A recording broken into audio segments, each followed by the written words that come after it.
Survivre après la mort d'un conjoint rime avec les rites de veuvage. La pratique révèle tout un symbole depuis nos aïeux. Son aspect traditionnel trouve son fondement dans le désir de purification de la veuve contre toute souillure de la mort. Mais seulement le rite de veuvage pratiqué sur la femme aujourd'hui est jugé très contraignant. Entre torture, maltraitance et raquettage, tel ce que l'on observe aujourd'hui au XXIe. Vous l'avez compris, madame, monsieur, chers téléspectateurs, le rite de veuvage ou alors les rites de veuvage, telle est la thématique que nous allons aborder ce matin dans le cadre d'un nouveau numéro de votre émission Sagesse Tamite. Nous sommes mardi et comme tous les mardis, vous savez, c'est la matriarche Nangonjoy que nous recevons dans le cadre de cette émission. Et ce matin, justement, nous sommes assistés d'un frère qui a décidé de nous accompagner ce matin. Permettez-moi de les recevoir pour le bonheur des téléspectateurs que vous êtes. Je commence justement par celle qui a l'honneur ce matin. Alors, Wab Mouvongo, Otep Meyegabe, bienvenue. Otep Meyegabe, Mewasowan Mingame, Masumina Mindesumina Yendia, Minhala, Asudan, Aswina, Bitimen, Ambus Nam. Bitim e mamen nam anamanga so anamanga biali abutara abum vamba ye ha nyu mama long maba sogo ba be ba mong mama bi yek de bana pek mu mondo bong nu halanyen ikinkira abari de dot ma hongol mu kirite makosi otep meyega. Pas besoin de traduire, apprenez la langue bassa également, le bétis, ça vous permettra justement. Alors, le frère Otep est bienvenu, Meyega également. En vous, on dit comment? Je le dirai tout à l'heure. D'accord. Otep, Nyamsi Yomba, Otep à la matriarche. Abonnement, Lituba, Meyega, vous type d'op, Cameroun, Las, Minitini, Jebia. Bembela, Nebo, Beledama. C'est un plaisir d'être sur ce plateau avec la gardienne des savoirs ancestraux à la personne de la matriarche.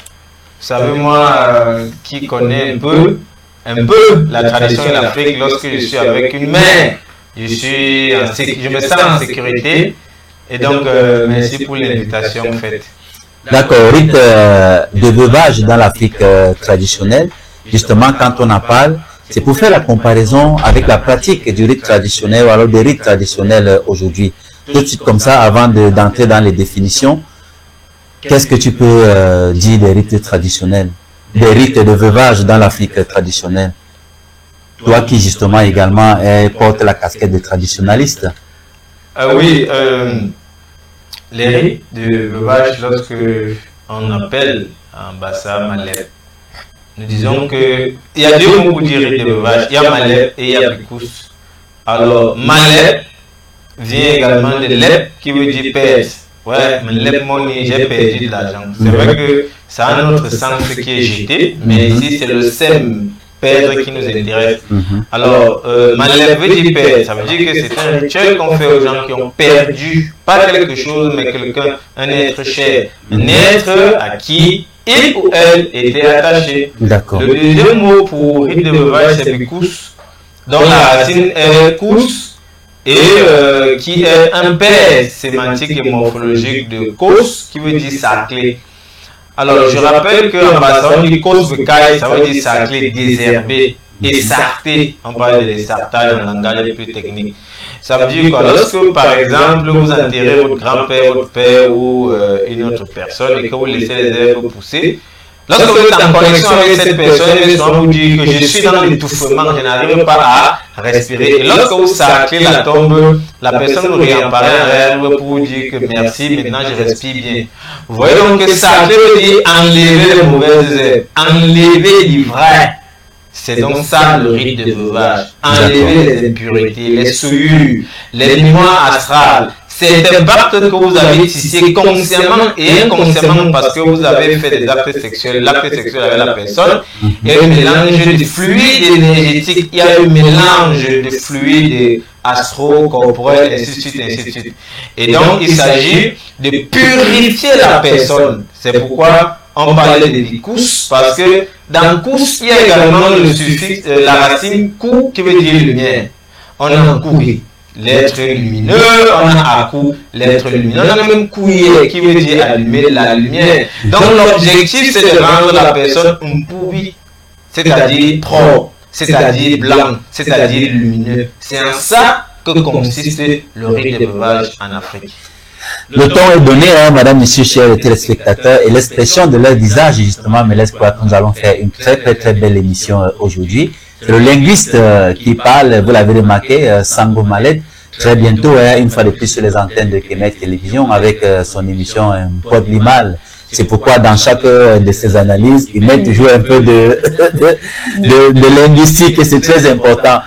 Avant d'entrer dans le vif du sujet, à travers les définitions selon l'exigence de la science, je vous prie, chers abonnés, lorsque vous êtes sur la page de Kemet Télévision, likez toutes les vidéos, abonnez-vous massivement et surtout, cliquez sur la cloche de notification pour être justement notifié de toutes les vidéos que nous postons sur notre page.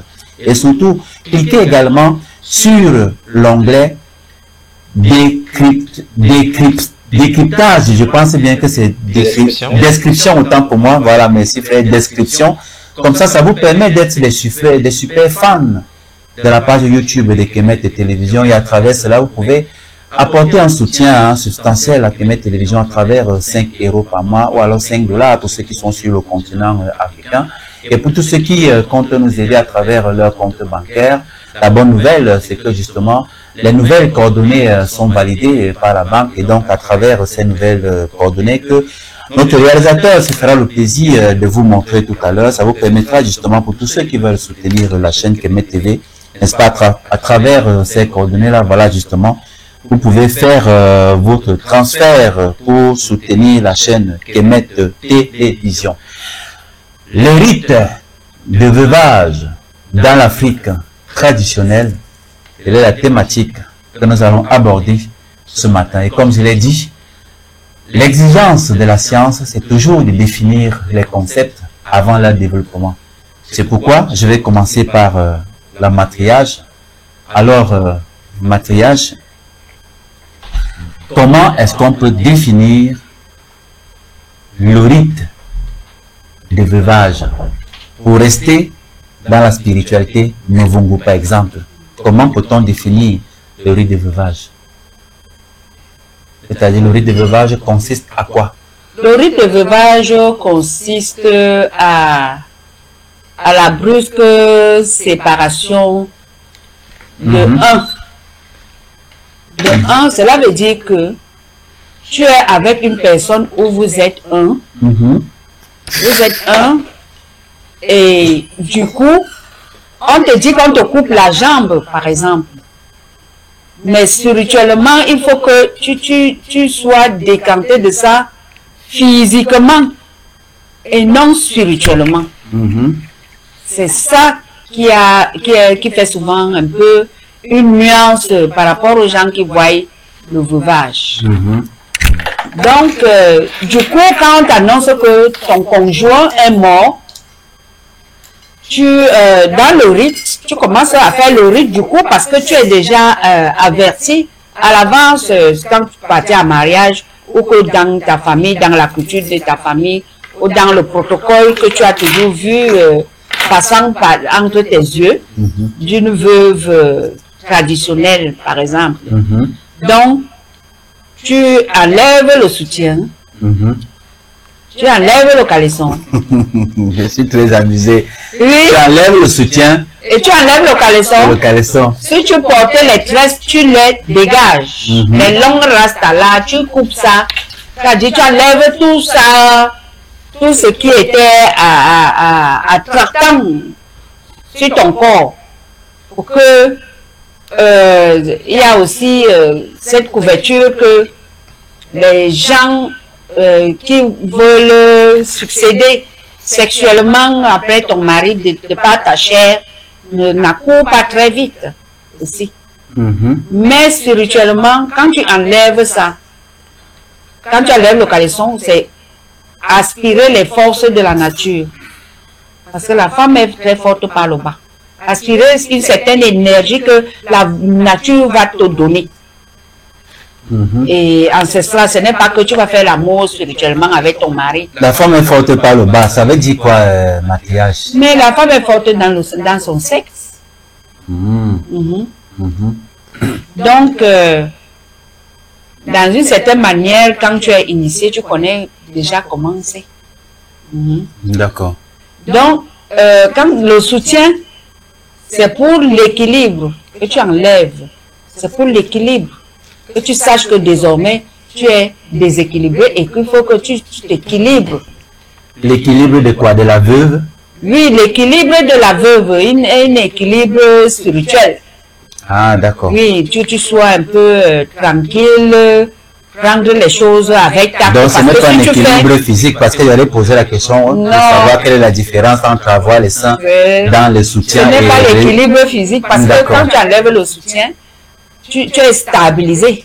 D'accord. Spirituellement, tu réfléchis. Tu ne fais pas des trucs de folie et tout. D'accord. Alors, frère, nous allons aller progressivement et méthodiquement. Une question qui me vient comme ça à l'esprit. Est-ce que le rite de veuvage dans l'Afrique traditionnelle était un supplice, comme on le constate et comme on le voit aujourd'hui? Et il faut dire justement que le 23 mai était la journée mondiale de la veuve.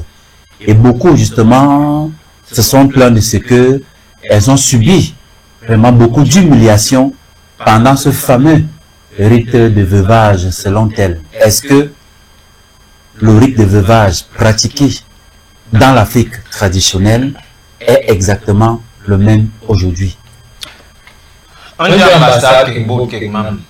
Ça veut dire que chaque époque ses usages. Et si on s'en tient dans cette situation, on se rendra compte que naturellement, les pratiques ont changé. Mais lorsqu'on dit changer, c'est peu dit parce qu'on peut changer positivement ou négativement. Les rites de veuvage ont changé négativement, elles se sont détériorées, ils se sont détériorés autant pour moi. On s'est dévoyé du chemin. On ne va pas nier la ligne funeste et même funèbre du deuil, parce que le rite du veuvage c'est juste un corollaire du deuil qui est Maya, les pleurs, la tristesse. On sait très bien que dans le rite de veuvage c'est de la tristesse, mais il y a beaucoup de différences aujourd'hui parce que déjà on ne suit plus le protocole qui a été mis sur pied par les ancêtres, parce que le rite de veuvage a pour moi, ça peut avoir plus 3 dimensions. Une dimension spirituelle, une dimension sociale et une dimension psychologique. D'accord. 3 grandes dimensions. Et à chaque dimension, il y avait un protocole qui était mis sur pied pour que la veuve, comment dirais-je, ait l'équilibre dont parlait la matriarche. Lorsque une femme perdait son mari, comme je le disais, il est d'abord interdit qu'elle fasse de mouvements brusques parce qu'il faut rester dans la contemplation. Lorsque la matriarche dit qu'il faut enlever le caleçon de sujet, c'est qu'il faut se mettre en état de contemplation. Il faut être propice à la réception des messages. Et je vous rappelle qu'il y a des femmes qui disent souvent que mon mari vient de me dire que faisons plutôt comme ça. Et justement, il faut que dans cet état, parce que la nudité... Que tu n'aies pas de support qui encombre justement... Oui, que tu n'aies pas de support qui encombre, parce que pendant le dé, il y a échange entre celui qui est parti et les vivants. La réunion de minuit qui se passe souvent avant l'enterrement, c'est une réunion où on donne les clauses. Parce que le monde est là pendant ces réunions. Et lorsqu'on finit la réunion, on lui dit que voilà ce qui s'est dit. Et pendant qu'on a demandé à Ko, qui a un homme là, que comme toi tu as écouté comment parler ici la nuit. Voilà. Donc c'est tout un protocole. Mais toutes ces choses ont été dévoilées parce que ce qui est resté, c'est la dimension sociale. et on s'est foutu de la dimension spirituelle. C'est pourquoi on va voir que n'importe qui plus tard, quand on va voir les déroutements, n'importe qui fait le rite de veuvage, pourtant ce n'était pas le cas, c'était des femmes qui étaient elles aussi veuves, parce qu'il faut regarder la correspondance. L'Africain est nomocentrique, nomos du grec qui veut dire la loi. L'Africain c'est la loi. Il y a une loi qui veut que les veuves prennent soin de la veuve. Et donc dans la pratique, la première étape c'est il faut se dégager de tout ce qui peut nous encombrer. Moi je ne savais même pas qu'on enlevait une collection de soutien, mais ce que je savais, c'est qu'on enlevait tout ce qui est attrayant parce que la ligne du deuil est funeste. Pourquoi est-ce qu'on enlève cela? On enlève cela d'abord en hommage, c'est un sacrifice. C'est-à-dire, on doit être en harmonie avec la ligne funeste du deuil. Et donc, tout ce qui est paru sur nous, on enlève les cheveux, les ongles, la barbe. Il y en a même aussi pour les enfants, mais bon, on n'est pas là pour parler des enfants. Vous enlevez les ongles, les cheveux, tout ce qui est attrayant, pour que vous soyez en harmonie avec le mort qui va. Pour eux, c'est un hommage qu'on lui rend. La suite se passe à l'eau. Devrais-je vous dire que l'eau est le symbole de la vie et à la fois de la mort? C'est d'ailleurs pourquoi pendant le deuil, il y a deux grands arbres. Soit c'est l'eau, soit sur le palmier. D'accord, frère, on ne va pas aller vite à besoin, mais on va aller de façon méthodique, comme je l'ai dit tantôt. Lorsqu'on va arriver sur le processus même du rite de veuvage, on va expliquer comment est-ce qu'on arrive à l'eau et ce qui s'y passe.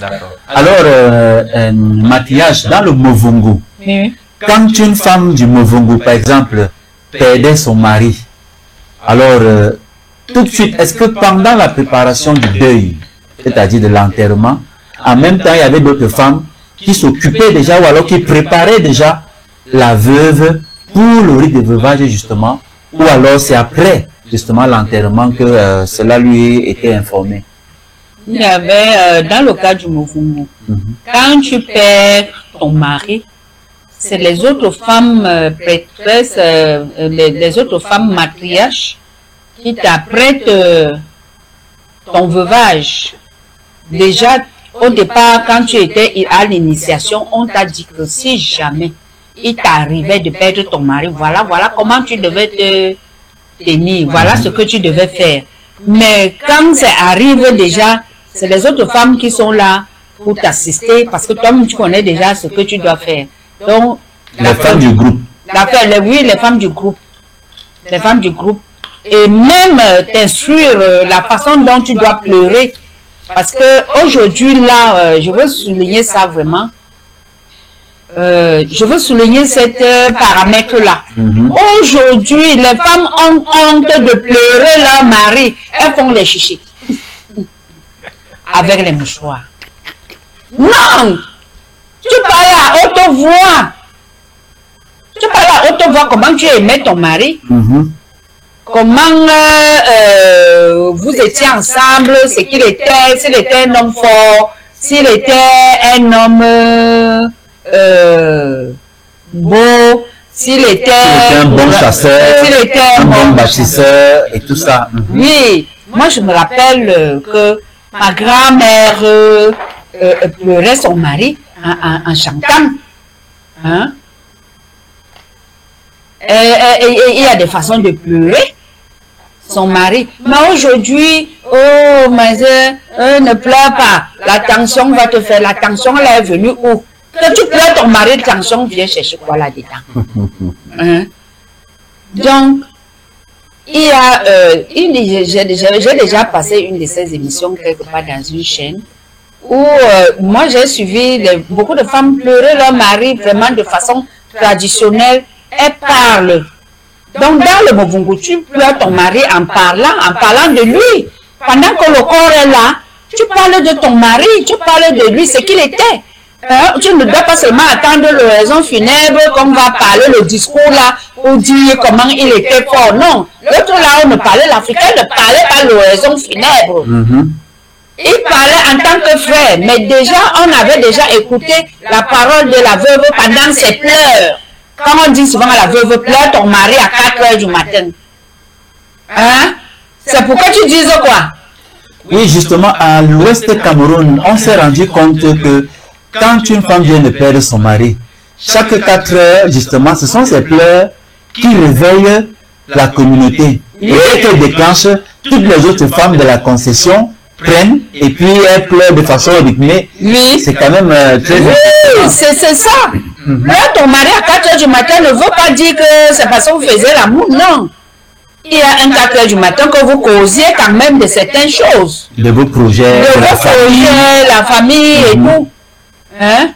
4 heures du matin arrive, spirituellement il est là. Dis-lui comment il était fort, demande-lui ce qu'il doit faire là-bas pendant vous t'envoyer. Justement, ici. parce que quand on entend souvent les pleurs, maintenant que tu es parti, à 4 heures, je vais encore discuter avec lui. On a parfois l'impression que c'est banal. Or, pourtant, c'est quelque chose de très, très, très profond. C'est très profond. Là, il réagit parce qu'il est là. Tu lui demandes pour ses enfants, pour la famille qu'il a laissée, pour ses amis même, voir tout ce qu'il y a comme problème de famille. Hein? Et quand il vient à ce moment-là, il ne vient pas seul. C'est ce que les gens oublient souvent. Parce qu'il part retrouver ses ancêtres, ses parents, ses grands-parents, voire même les amis, les frères. Il vient à 4 heures du matin pour, avant son départ. Pour essuyer les larmes de son épouse, de la C'est veuve. pour essuyer les larmes de son épouse et de la veuve, de la famille. Hein, quand on dit que pleure ton mari, hein, moi je vois aujourd'hui, on sort ton mari, même là à la morgue, tu fais tu fais les trucs comme si tu faisais les mines qu'on doit te draguer. C'est quoi? C'est le modernisme maquillage. Alors, avant de redonner la parole à Sambo Mallet, il a dit tout à l'heure quelque chose de très important, de fondamental, qu'il n'y a que des femmes veuves qui peuvent faire subir le rituel à la femme qui vient de perdre son mari. Maintenant, dans le Movungu, si par exemple, une femme du Movungu perd son mari et que les autres femmes du clan n'ont pas encore perdu leur mari, à ce moment-là, qui fait subir à la veuve les rites de veuvage? Même si tu n'es pas veuve dans le Movungu, c'est là la différence. Ah, d'accord. Je vous ai dit en offre que il y a une grande différence des autres veuves et les femmes initiées. Parce que tu es déjà préparé à l'avance. Ah, d'accord. Tu connais déjà gérer ce qu'on appelle l'état spirituel. Quand on dit que c'est une autre veuve qui ne peut que faire ça, parce que notre veuve a déjà les antises spirituelles des morts. Elle a une expérience. Elle a déjà une autre expérience. Oh, la femme Movungu est vraiment initiée. Pour ça, elle a déjà toutes les prédispositions pour ça. Donc, dans le Movungu, elles doivent t'assister. Elles t'assistent, elles te conduisent et tout et tout. Pour une femme Movungu qui a perdu ton mari, c'est tes consoeurs qui t'aide à subir le rythme du veuvage. Et il y a aussi un grand truc dans ça, parce que pendant le veuvage, quand il y a encore le corps là, c'est autre chose. C'est un traitement. Maintenant, après qu'on enterre, il y a une façon de se réintégrer dans la société, de s'implanter encore à nouveau dans la société, parce que ton époux n'est plus là. Et peut-être tu es resté avec des enfants, des petits-fils, la famille et tout. Il faut que tu te réinsères en tant que place unique avec tes autres enfants.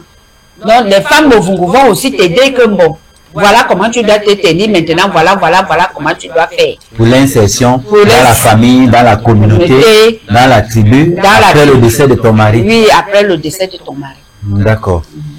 Alors frère, nous allons aller au fur et à mesure, c'est-à-dire partir de l'Afrique traditionnelle et arriver à aujourd'hui pour essayer de comparer si les rites de veuvage se font encore de la même façon. Et si oui, pourquoi est-ce que les femmes crient le rat, le bol? Est-ce une simple exagération ou alors, proprement dit, ces femmes-là sont victimes de ces supplices-là? Allons-y au rite de veuvage, proprement dit. Ça commence par quoi? Ça commence par où? Quels sont les éléments qui permettent de faire savoir à la veuve que, ok, bon, à partir d'aujourd'hui, nous allons commencer le rite de veuvage. Et le rite de veuvage consiste à faire ceci et à faire cela. Ça commence par quoi, frère? Et c'est peut-être combien de jours après, je ne sais pas si c'est le décès ou alors l'enterrement. C'est autant de questions dont on cherche à connaître les réponses, justement. Alors, déjà, on ne peut pas dire que les plaintes de nos mamans, de nos sœurs d'aujourd'hui sont vaines. Tout part de l'éclatement de la famille. En Afrique, la famille est sacrée. Vous savez, dans un livre que j'écrivais au sujet de la socialisation, je disais que on ne sait plus qui fait quoi dans la famille. Qui doit rassembler, qui doit donner le ton. Est-ce que le gouvernement fait son travail, c'est-à-dire le responsable de toute la grande famille? Bref, c'est ça le problème aujourd'hui. Il y a des gens qui sont chargés, parce qu'une famille, c'est comme une famille est comme un pays. On a le président, on a le premier ministre, on a celui ou celle qui est chargé de la femme et des enfants, et ainsi de suite, et ainsi de suite. Donc, il se passe que les belles-sœurs ne jouent plus, ou alors les femmes, ça commence d'avoir de la relation qu'il y a entre la femme et ses belles-sœurs. Voilà d'où part. Et lorsque la relation est conflictuelle ou conflictogène, vous voyez déjà que chacun attend le moment où il aura, comment dirais-je, le pouvoir sur l'autre. Et très souvent, c'est par le veuvage qu'on attend la femme. Parce que peut-être du vent de son mari, elle n'entretenait pas bien la belle famille, elle s'approchait tous les attributs et tous les bénéfices. Parfois c'est à tort, parfois c'est à raison, mais je dresse simplement un tableau que c'est tout part du rapport entre les belles-sœurs et la belle-sœur, vous voyez. Et lorsque ce rapport est conflictuel, comme je le disais, délétère, conflictogène et tout ce que vous pouvez dire, il se passe donc que lors du veuvage, on s'attend à faire du mal à la femme. Ça commence par quoi? Ça commence par le prélèvement des adjuvants ou des témoins, les ongles, les cheveux. Ce sont des éléments rituels très importants, on appelle ça wasabihin. Ce sont des éléments rituels très importants, autant ils portent l'ADN et l'empreinte ontologique de la personne. Exactement. Et à travers ces témoins ou ces adjuvants, on peut faire du mal à la personne. Déjà, tout commence même parfois, si vous n'êtes pas vigilant à la toilette du mort. Il y a des gens qui prélèvent cette eau pour faire du mal à la famille qui est restée, parce que si on ne peut pas faire du mal à la femme, on fait du mal à l'enfant, sachant que c'est la même chose. Si on fait du mal à votre enfant, on nous a fait du mal. Ou alors si on fait à vous-même, c'est vous. Alors, pendant ce temps, quand ça commence par le prélèvement des adjuvants, on va t'amener à la rivière. Dans certaines cultures, tu portes un tronc de bananier. C'est-à-dire, le tronc de bananier représente à la fois le poids et la responsabilité qui sera la tienne, et donc il faut se prémunir, mais également ça représente l'aspect funeste, parce que je vous ai dit que lors du deuil, il y a deux arbres très importants, ou alors deux essences végétales très importantes. Et il y a le bananier qui est entre deux mondes. D'ailleurs, le bananier en bas, c'est les condors, et le lien en bambou, c'est les condos. Et il faut voir la relation de sens qu'il y a entre les deux. Parce que le lit est fait pour se coucher, même le monde se couche sur le lit. Bon, en Afrique traditionnelle, c'était sur une natte, ou alors c'était sur un lit en bambou, vous voyez. Et il y a également le palmier qui est le symbole de la renaissance, parce que le palmier a beaucoup d'eau. C'est pourquoi vous voyez, il y a l'omniprésence sur le palmier, dans lequel on attache la feuille du palmier sur le groupe, pour que les esprits ne viennent pas s'emparer du groupe. On met le palmier devant la voiture qui porte le cercueil. Bref, le palmier est omniprésent dans le deuil. Et lorsque tu transportes cela, dans la norme, on tape avec des feuilles de palmier ou quelque chose de léger. Parce que c'est la passion d'Osiris qu'on a en train de faire subir.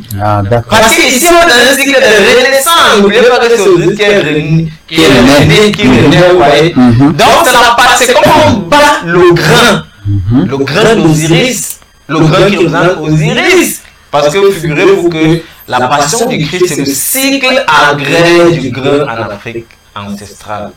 Donc, lorsqu'on vous tape, c'est une sorte de passion. On vous prépare, on vous déconnecte d'une ligne funeste pour vous connecter dans une ligne sociale, pour dire que, attention, ce qu'on est en train de faire, si voilà ce qui t'attend. Ne t'attends pas toujours à ce que la vie soit rose. C'est un symbole. Mais maintenant, aujourd'hui, l'aspect a été dévoilé. On tape effectivement la veuve. On veut subir des supplices corporels. Pourtant, à l'époque, c'est le bananier ou ce qu'elle portait. C'est ça qu'on tapait. C'était pas la veuve en elle-même. Vous voyez, il y a le point de démarcation. On parle du symbole. On se démarque du symbole pour entrer dans la réalité, dévoyer des choses, on fait subir des choses à la femme. On amène à l'eau, on lui met des choses dans les oreilles, moi, en bas, pour couper le lien, pour qu'elle n'entende pas son mari l'appeler. Parce qu'elle peut devenir sourde. Oui, c'est ce qu'on appelle moi. Alors, il y a certaines essences. Je connais le nom en bas, il y a le pan, il y a le moi, il y a beaucoup d'autres essences. On la lave. Et vous savez que, comme je l'ai dit, l'eau c'est le symbole de la vie et de la mort en même temps. Parce que les âmes transitent par l'eau pour venir par la vie. Mais transitent également par l'eau pour repartir dans l'au-delà. D'ailleurs, l'au-delà, dans beaucoup de langues, le mot pour l'au-delà a le mot de l'eau. En anglais, on dit moutara. Il veut dire en passant, on dit moutara. Mou, c'est de l'autre côté de la rivière. Et A, c'est la rivière qui traverse les morts. En bouton, on dit. Vous me direz la grande eau, c'est-à-dire la grande rivière qui traverse le monde. Donc, c'est le symbole non seulement de la régénérescence, de la renaissance, mais également de la mort. Exactement. Mais également, il y a quelque chose de très important qui va se passer dans ces rituels. La femme doit pêcher un poisson. Ce poisson, c'est le poisson qui avale le sexe d'Osiris dans la mythologie égyptienne. Ou dans, comment dirais-je, dans le mythe égyptien. En fait, on a dit quoi que la femme, il lui manque quelque chose. Parce que quand ton mari meurt, c'est une partie de toi qui est quittée. Donc, c'est la mort du mari, c'est un peu comme le poisson qui avale le sexe d'Osiris. Donc, l'Osiris est complet. Et donc, la femme est incomplète lorsque son mari meurt. Lorsqu'on amène dans l'eau, on l'amène pour purifier, pour faire des rites expiatoires pour la laver, afin qu'elle renaisse complet quand le béni est complet. Le béni a mis toutes ces choses. C'est pourquoi c'était que je redevienne comme quand je suis sorti du ventre de ma mère. Parce que quand je suis sorti du ventre de ma mère, il y avait toutes mes chances intactes. Donc, quand on fait cela, c'est on te plonge dans la matrice afin que le processus d'Atoum recommence, afin que l'Atoum surgisse de l'eau propre, puissant et très arrimé aux lois cosmiques. Donc lorsqu'elle pêche ce poisson, ça veut dire qu'elle prend ce qui manquait à Osiris lorsqu'Isis a fini de reconstituer ses parties, c'est-à-dire son sexe. Ça veut dire que la femme entre de l'eau complète. C'est donc le sens des rites de veuvage. Pour que la femme, qu'on reconnaisse la femme sur orbite, qu'elle reprenne ses chances, qu'elle reprenne sa vie normale, parce que une fois que le rite de veuvage est passé, la veuve est une femme normale. Elle peut se marier. D'accord. Faire des enfants, ainsi de suite. Ok, frère, tu gardes l'autre pour tout à l'heure. Tu gardes l'autre pour tout à l'heure. Alors, maquillage, il a dit que la première chose à faire, c'est de raser complètement la femme. Donc, c'est-à-dire lui enlever les adjuvants. Et après, on l'amène à l'eau. Est-ce que c'est le même processus dans toutes les cultures, ou c'est dans une culture, ou alors dans un peuple bien précis? Bon, disons, c'est peut-être la même chose dans toutes les cultures, parce que à 90%, par exemple, comme nous sommes au Cameroun, moi j'ai toujours vu ça. Chez nous, il y a ça. Ailleurs, j'ai vu ça. Bon, peut-être chez les Blancs, peut-être, je sais pas. Mais à 90%, c'est comme ça. On t'enlève les cheveux, parce que tu enlèves les cheveux, je l'ai dit tout à l'heure. Les cheveux là, tu enlèves les ongles. Tu enlèves disons, certaines parures qui ne sont pas... C'est-à-dire, on rase même les aisselles. Même les aisselles, oui, tu rases tout, non? Tu rases tout. Et tu te caches à un moment donné. Tu n'es pas vulgaire au vu et aussi de tous. Tu vois même les veuves qui ne connaissent pas la tradition. Elles se couvrent souvent la tête, comme les femmes Haoussa. Elles se couvrent comme les Mousgoum. qu'on ne voie pas son visage, qu'elle ne soit pas discrète, qu'elle ne soit pas vraiment emportée à d'autres choses. D'accord. Alors, frère, tu l'as bien signifié. Ce symbolisme, c'est justement un symbolisme, c'est-à-dire on ne prend pas des bâtons pour assommer la femme d'autrui, peut-être parce que du vécu de son mari, elle se prenait la tête un peu comme tu venais de dire tout à l'heure. Est-ce qu'on peut considérer ça comme des exagérations qui poussent les femmes aujourd'hui à dire qu'elles n'ont pas besoin de faire le rite de veuvage parce que c'est un supplice qu'on les fait subir? En réalité, je vous l'ai dit, on ne peut pas nier, vous savez, on dit qu'il n'y a pas de fumée sans feu, on ne peut pas nier le fait que certaines veuves aujourd'hui sont maltraitées par la belle famille pendant le rite du veuvage, parce que c'est là le moment où on les attend, soit pour les humilier, soit pour leur faire du mal. Et quand je parle du mal, j'assume cela parce que j'ai quand même vécu cela. Alors, vous voyez, à part même frapper sur le tronc d'arbre, il y a parfois la femme peut ramper. On a ajouté certaines choses, je vous l'ai dit. On a ajouté certaines choses. On demande à la femme de ramper, on lui demande de se couvrir de la boue. C'est vrai que se couvrir de la boue, il y a souvent, c'est un type de boue. Ce qui est comme la craie. Voilà, qui est comme la craie. Mais aujourd'hui, c'est vraiment la boue vulgaire, parce que il faut bien voir, la boue dont on parlait, c'était un style de boue. Boue qui est comme la craie, on utilisait ça comme la peinture dans les maisons pour améliorer même les peaux avec la Voilà, mais c'était pas la boue. C'était même pas la boue en quelque sorte. C'était la craie. Oui. C'était la craie de qu'on prend dans l'eau là. Voilà. Qu'on mettait les peintures dans les maisons avant. Effectivement, donc, on badigeonnait la bandit c'est-à-dire passer même sur les murs dans certains initiés, parfois dans certains rites, on même ça à certaines personnes, lors des rites, vous voyez sur les taches blanches que les personnes. Oui. Donc c'était ça, c'était pas la. Mais aujourd'hui, vous voyez comment on a remplacé le truc après 500, t'enroules là, tu es malade après. Et pourtant, l'autre craie là, ça soigne même la peau. Effectivement. Parce qu'on dit que tu dois venir, tu dois être simple, oui. C'est pour comprendre quelque chose de blanc. Cette poudre, cette substance blanche et qui a la forme de la boue, qu'on te badigeonnait le corps avec. En fait, c'est un rite, comme on l'a dit. Or, le rite, c'est l'expiation, c'est la protection, c'est la purification. Et lorsque vous voyez cette poudre, ou alors cette substance blanchâtre, c'est la même poudre, la même substance, je veux dire, dans le symbolisme, que les bambelles et les voûtes utilisent lors des rites de purification, peut-être l'inceste. On appelle le moum chez les voûtés ou le vouk chez les bambelés.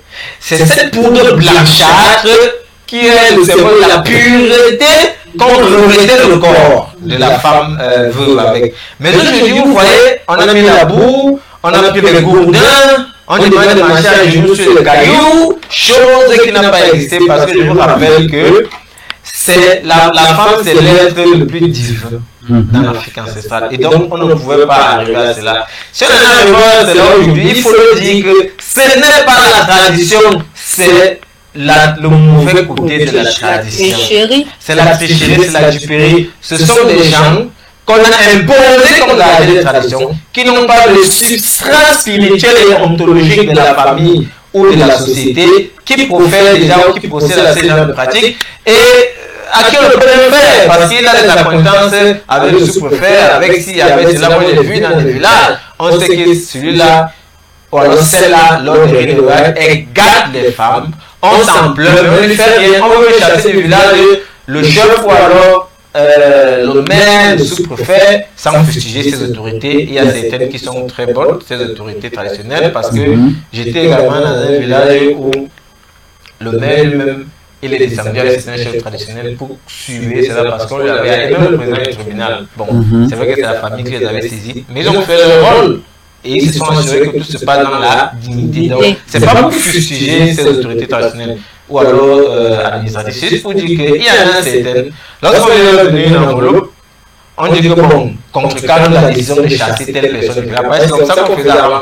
Quand on se rend compte que 5 personnes, 5 femmes se sont plaintes là, que donc toi, tu dois quitter le village. Parce que dans l'Afrique traditionnelle, c'est la communauté qui l'emporte sur l'individu. Une personne n'est pas au-dessus de la communauté.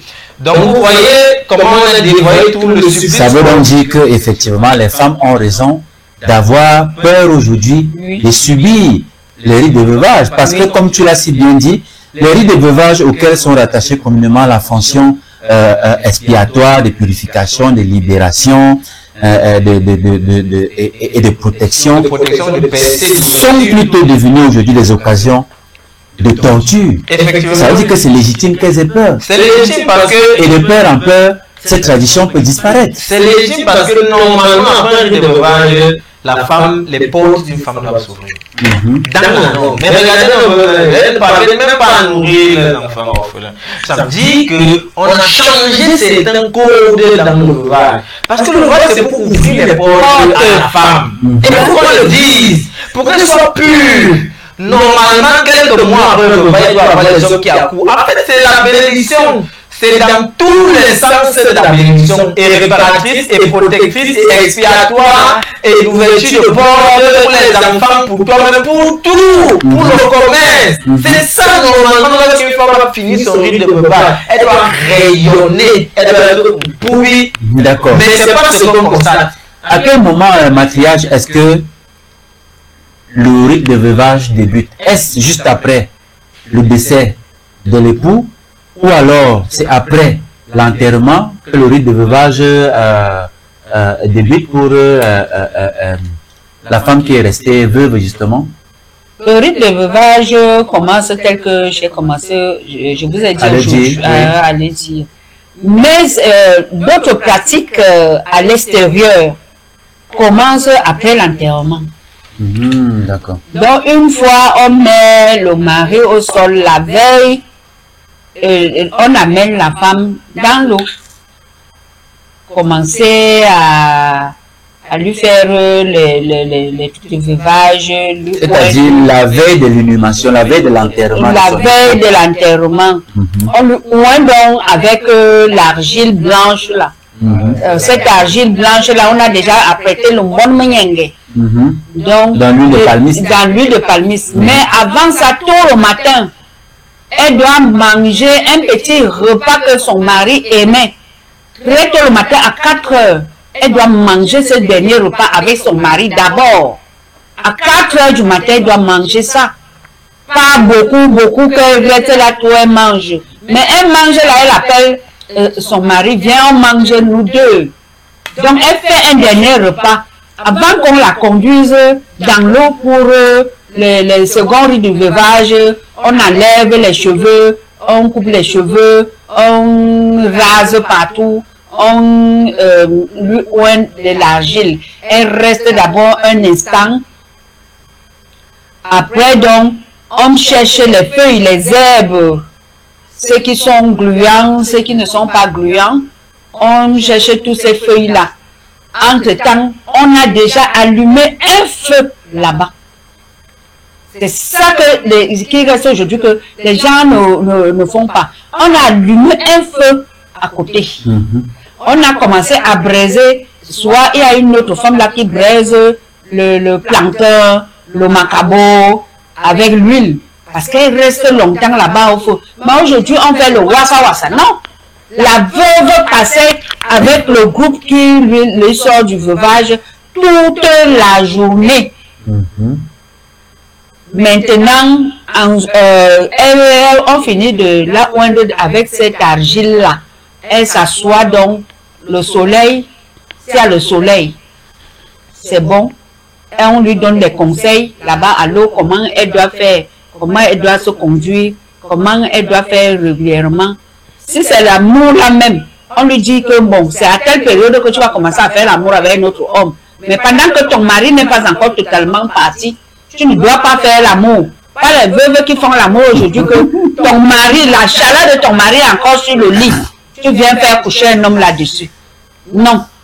Donc, elle reste là-bas toute la journée avec les femmes là. Elle braise le plantain là au feu. Elle mange sur les feuilles avec l'huile de palme. Quand on finit de la laver vers le soir là, avec les feuilles toujours, on lui frotte les feuilles et tout, on parle. on lui fait les bains en prononçant les mots de passe. Les mots tels que on enlève à toi toute suie, toute souffrance, tout blocage des enfants et toi, que les hommes qui viennent en toi désormais ne te prennent rien, puisque il y a d'autres hommes aussi que quand on vient de laver la veuve comme ça, ils partent juste pour récupérer des profiteurs. Voilà. Donc tu laves, tu laves très bien, et vous le voyez encore avec le manyanga alors. Vous lui mettez donc fort avec le manyanga de la tête jusqu'au pied. Manyanga, c'est l'huile de palmiste. L'huile de palmiste de la tête jusqu'au pied. Et elle s'assoit encore. On lui dit que maintenant, il faut donc te laver avec les feuilles toi-même. Après l'huile de manyanga là, elle prend encore les feuilles, elle se lave elle-même, elle se frotte le corps, elle parle ce qu'elle veut.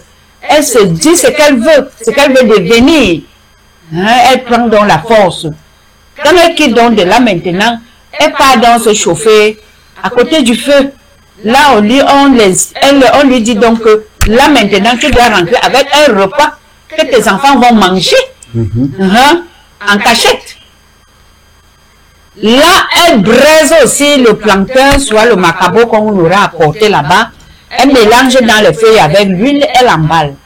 Quand elle finit donc, on finit de lui donner toutes les directives là-bas, elle vient, elle entre à la maison. Soit elle se cache dans la chambre, elle appelle ses enfants. Soit elle reste à la cuisine, à côté du feu, elle appelle ses enfants, elle ouvre le paquet. Ses enfants mangent avec elle. Avant de ressortir dehors pour accueillir la grande famille qui va la voir qu'elle est rentrée de l'eau. Elle a déjà apporté tout le bonheur qu'elle a apporté là-bas à l'eau, toute la chance là, toutes les bénédictions là. Elle a déjà injecté ça sur ses enfants.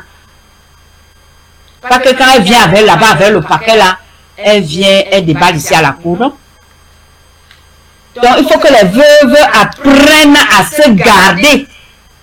On parle aussi qu'on les torture, mais elles sont aussi pour quelque chose. Parce qu'il y a aussi les veuves que ton mari n'est pas encore mort, tu couches déjà avec ses frères. Quand ton mari va mourir, alors tu vas dire que c'est les veuves, on t'a maltraité. Hein? Alors, si vous me permettez, Nyamsi, il y a le symbole du main, quand il a attaché les feuilles là. Je vous rappelle que le cas en égyptien ancien, c'est 2 mains levées. Mais en réalité, ce n'est pas 2 mains levées. C'est 2 mains qui sont prêtes à embrasser. Exactement. Embrasser, pourquoi? Parce que ceux qui partent sont un avec ceux qui restent. C'est le symbole du nœud, c'est le symbole du main qu'on attache. Et c'est l'énergie des ancêtres de la famille de la femme et de celui qui est parti qu'on met dedans et qu'on va donner aux enfants pour que ceux qui sont déjà partis et dont ils portent le sang les protège. Exactement. C'est-à-dire, il faut voir, c'est une science.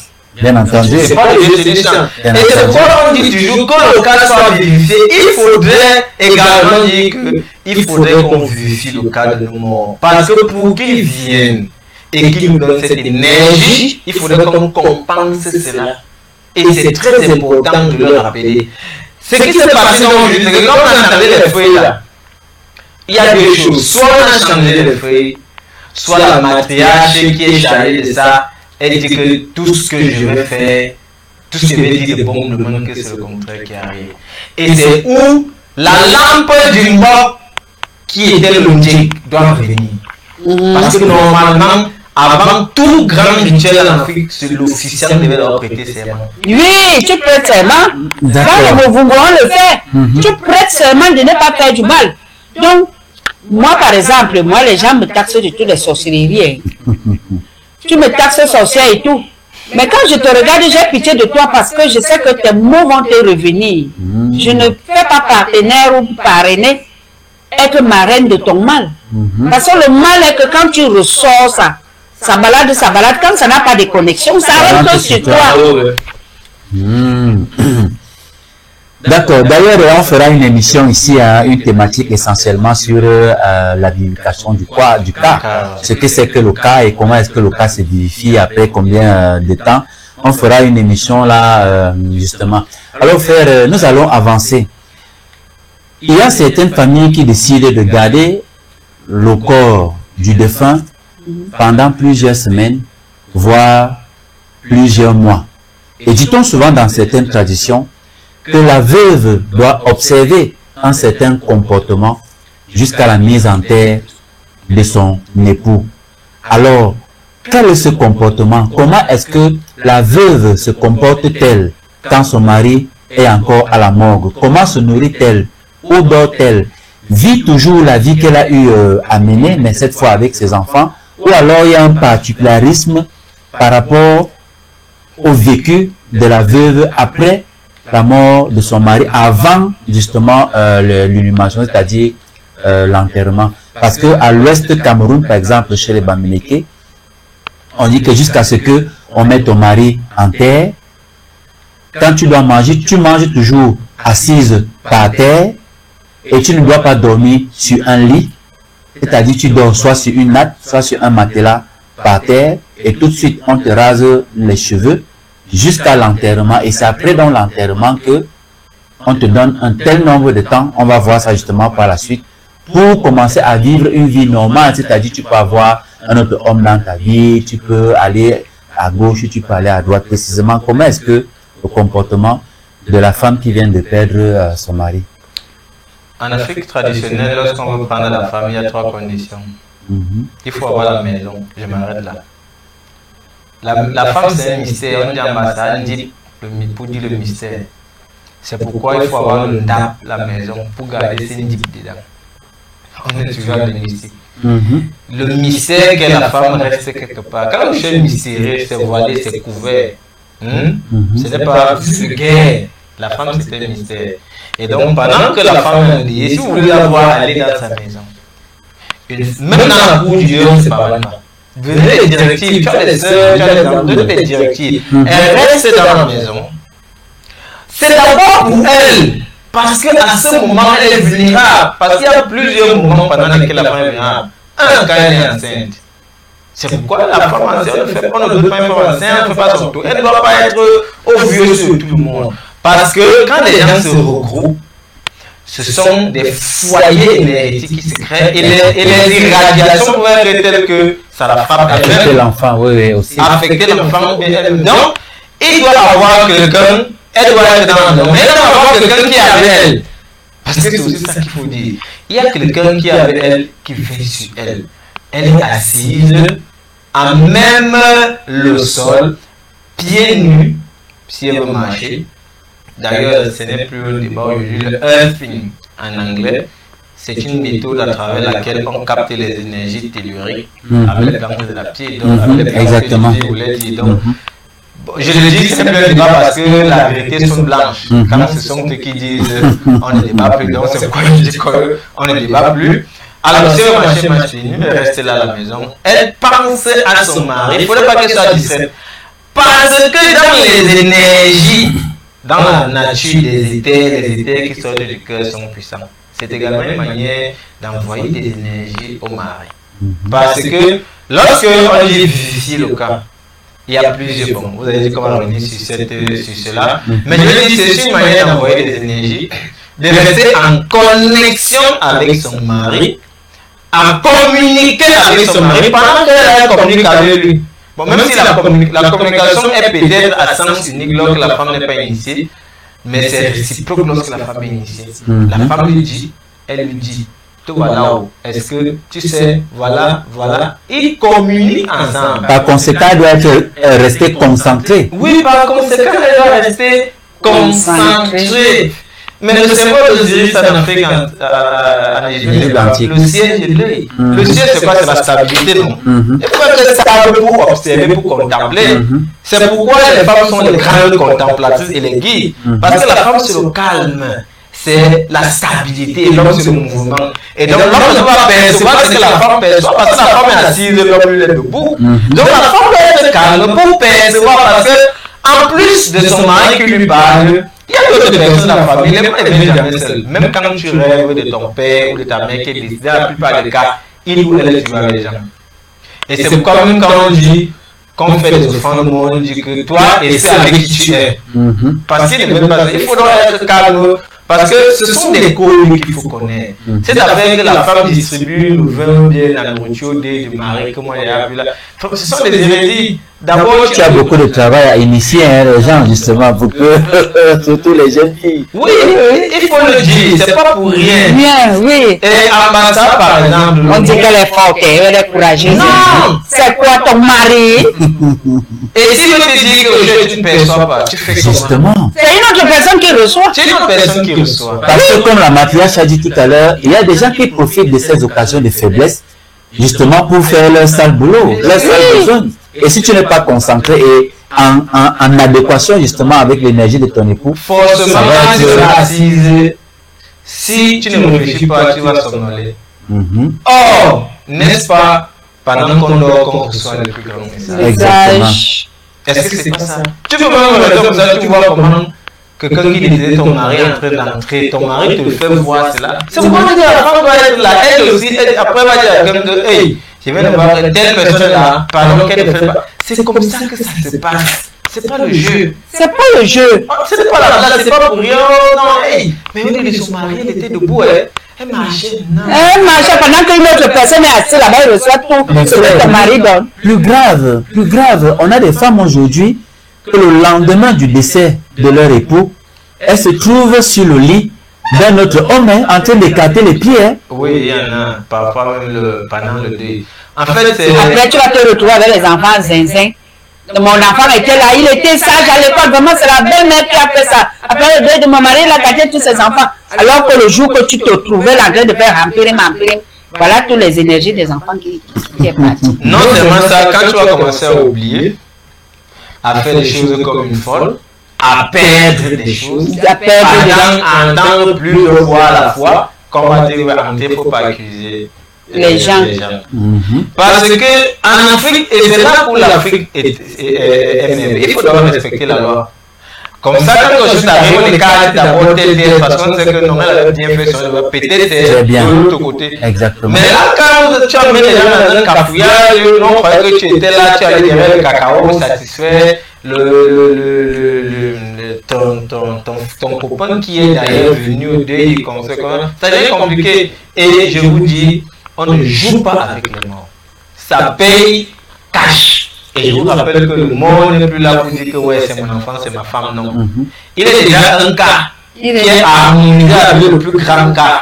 Tu joues, il te frappe. Il te frappe, ça frappe. Même toi, l'homme qui vient aimer la veuve de Trouy. Les gens se disent aujourd'hui, oh, les reins sont foutus. Les reins sont foutus. Dès que tu viens coucher la veuve, que son mari est fraîchement là, il t'enlève les reins. Oui. Tu n'auras plus jamais ton dos. Ah, ça alors. Non, c'est pas le jeu. Tu n'auras plus jamais ton dos. Tu vas crier, oh maman, on va faire ceci, tu vas faire tous les scanners du monde. Rien. Rien. J'espère que tous ces hommes qui nous écoutent ont bien entendu. J'espère également que tous des femmes qui vivent encore avec leur époux également ont très bien entendu. Parce que s'il arrivait qu'il aille avant vous, il y a des codes à respecter. Il faut être digne et responsable une fois plus tard après les rituels. Vous êtes sur Kemet Télévision, madame, messieurs, chers téléspectateurs, et vous suivez votre émission Sagesse Kamite. Aujourd'hui, nous sommes mardi. Et le mardi, généralement, est réservé, n'est-ce pas, à l'éducation de la femme dans l'Afrique traditionnelle. Et ce matin, justement, nous abordons la thématique sur les rites de veuvage dans l'Afrique traditionnelle. Voilà, nous allons faire un bond en avant et parler justement, une fois qu'elle a fini tous ses rituels, ses rites. Elle rentre donc à la maison. Généralement, on lui oblige, toujours dans le rite, de faire l'amour avec son beau-frère. Est-ce que dans l'Afrique traditionnelle, c'était un symbolisme ou alors effectivement le beau-frère faisait l'amour avec la femme de son défunt frère? Voilà, c'est une très bonne question. Parce que c'est ça qui a toujours creusé tout le mal qui se vit dans les familles. Parce que déjà, le beau-frère a sa femme à l'avance. C'est une façon, cette façon d'essayer le beau-frère à la veuve n'était qu'un symbole. N'était pas parce qu'il devait pratiquer l'amour. C'était pour faire comprendre à la famille que la femme est là, vous devez la garder.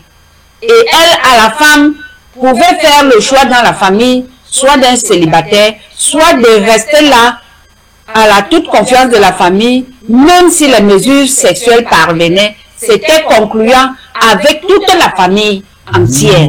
Ça ne devait pas être une obligation.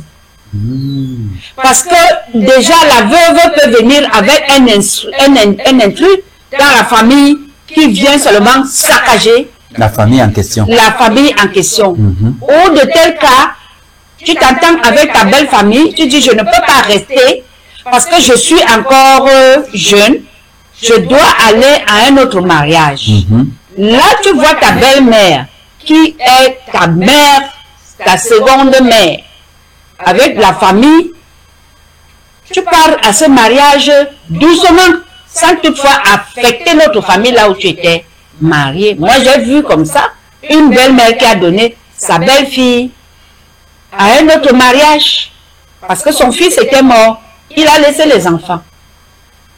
Donc, elle a été très sage de laisser sa belle-fille partir à ce mariage-là et lui dit que laisse les enfants, je vais rester me débrouiller à les faire grandir. Pendant que tu es là-bas, tu vas aussi venir donner le coup de main. Oui. Elle est restée avec les enfants et ils vivent bien. Mais Mathias, est-ce que la veuve en question peut-elle avoir une affection vis-à-vis du beau-frère et décider de vivre avec lui? Est-ce que l'autre là c'est interdit? Donc, elle peut avoir quelle affection?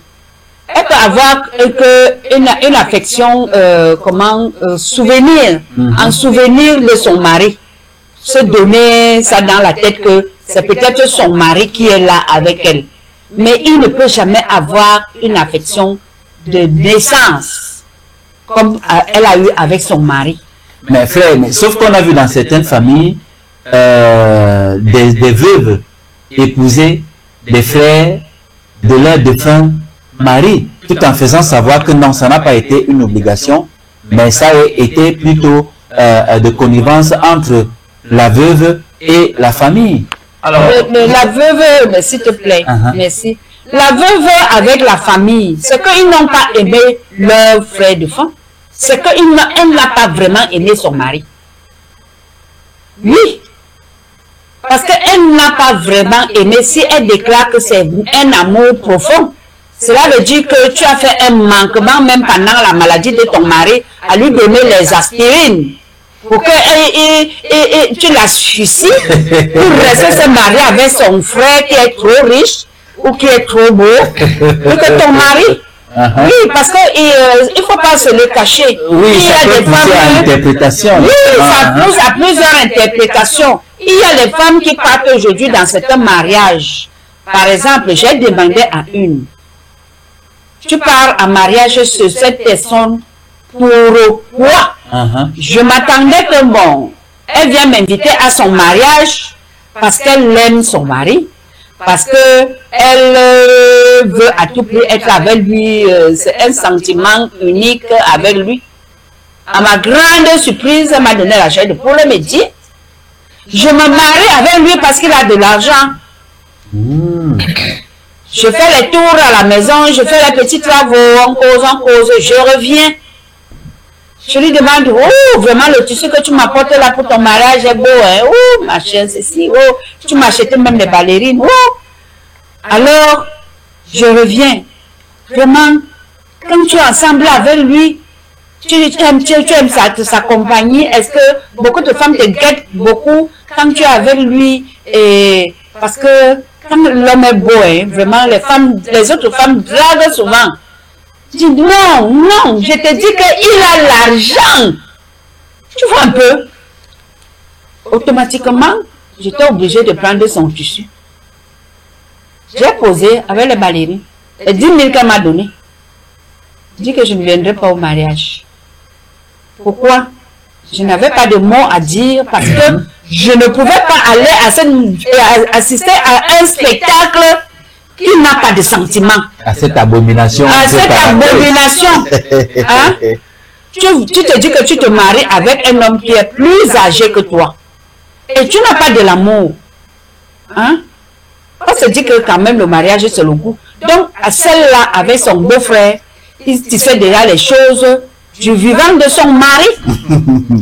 Alors, frère, à chaque fois qu'il y a justement ce cas, on affecte généralement quelqu'un de la famille pour encadrer la femme pendant cette période de veuvage. Et ce quelqu'un de la famille peut être le frère, par exemple, du défunt. Même pas intentionnellement, il peut naître quelque chose pendant cette période-là. Est-ce qu'il est interdit que la femme épouse son frère? Puisque certains disent que de toutes les façons, comme on l'a doté, elle a fait les enfants avec notre frère. Il faut que c'est le même sang, ça reste dans la famille. Est-ce que c'est interdit? Vous savez, moi je ne fais pas partie de la langue ne trompe jamais. En passant du moi, il y a une course ici.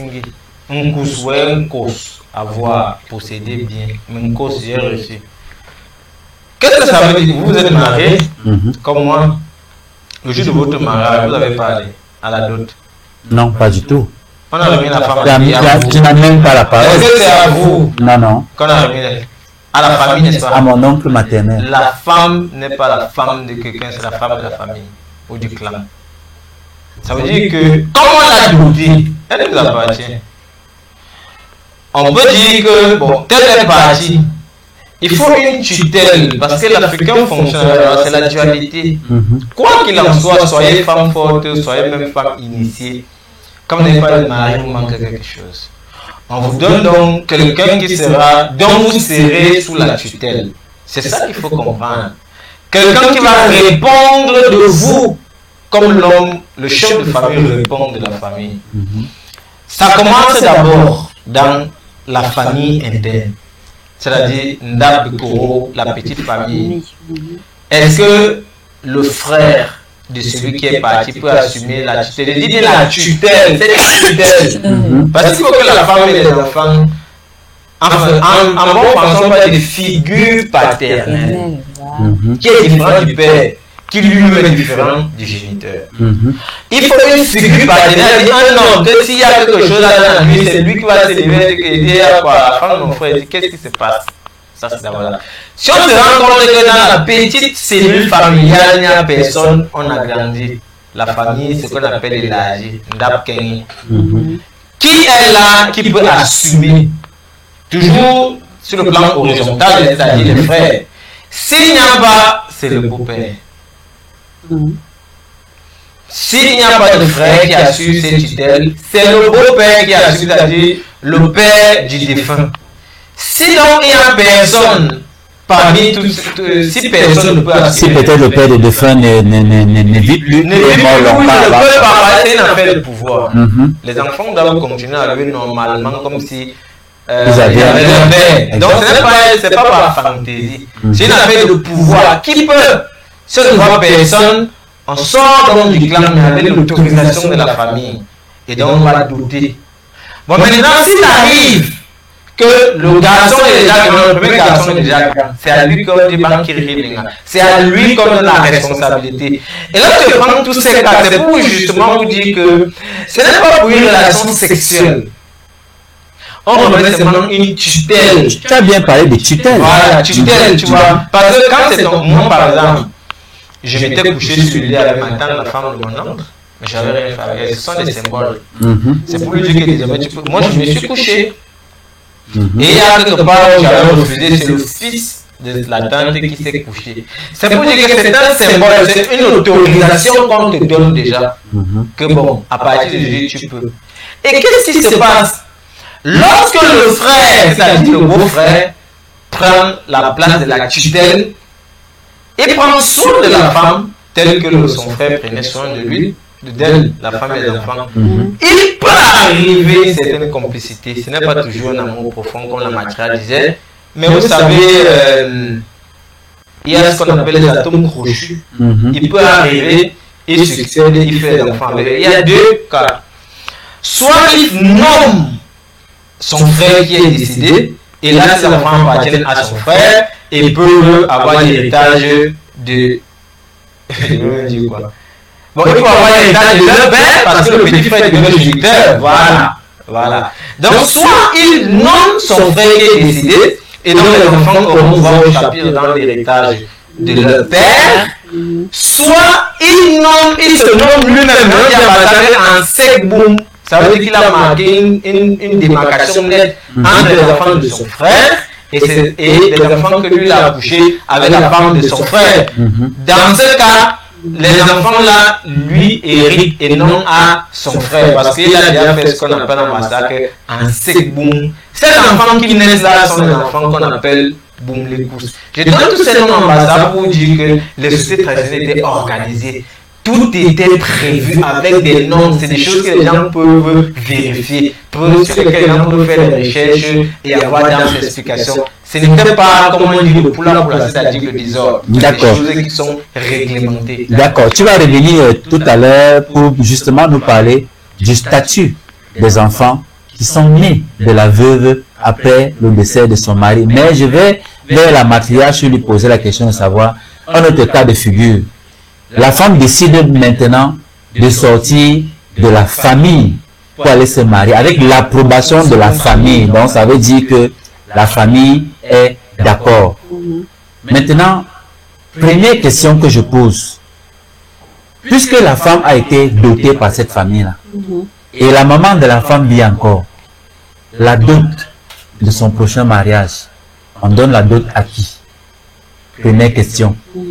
Deuxième question, quelle est la relation que la famille du défunt continue d'entretenir avec la femme qui allait en mariage dans une autre famille quelconque? Je me situe déjà au niveau de ces deux questions, Mathias. À propos de la dot, en ce cas-là, quand la femme a accouché dans son premier mariage, la famille d'origine donc de la femme ne prend plus la dot. Là, ils n'ont plus droit. Quand là où elle part en mariage, quant à la relation, là où elle part en mariage avec son ex-famille, là où elle était en mariage du défunt, elle fait une alliance de paix. Une alliance de paix, cela veut dire que la famille là où elle part en mariage, avec cette famille, comme elle a laissé les enfants, ils prennent comme une petite porte, non, comme une petite fête. Nous sommes désormais les frères. Les Africains, c'était comme ça. Nous sommes désormais les frères. Et qui prend la dot? Ce n'est pas la dot en quelque sorte. C'est une rencontre familiale. Tu vois, non? Il y avait la veuve ici. Elle ne pouvait pas rester ici parce que elle ne peut pas déranger le mariage ou les mariages de ses beaux-frères. Parce que les femmes vont toujours faire des problèmes comme pas chez la veuve. Donc, quand elle trouve un autre mariage, là où elle part en mariage, on prend les choses, on fait une petite assise. Donc, le vin, la nourriture, on vient voir là où elle était en mariage. Parce que on se suppose qu'elle a laissé les enfants là-bas.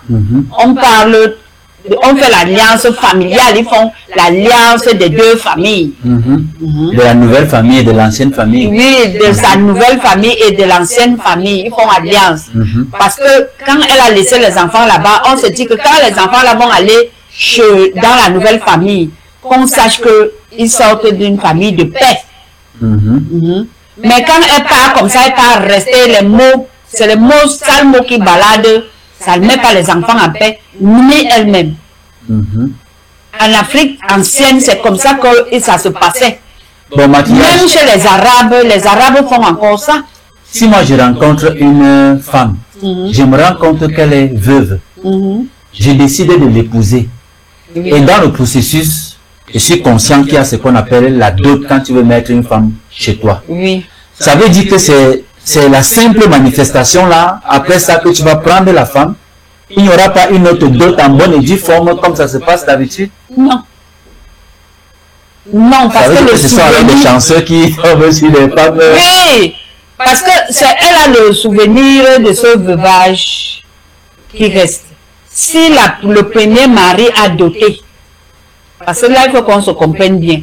Si le premier mari a doté, vraiment, si tu veux prendre cette femme, spirituellement, va dans la famille du défunt.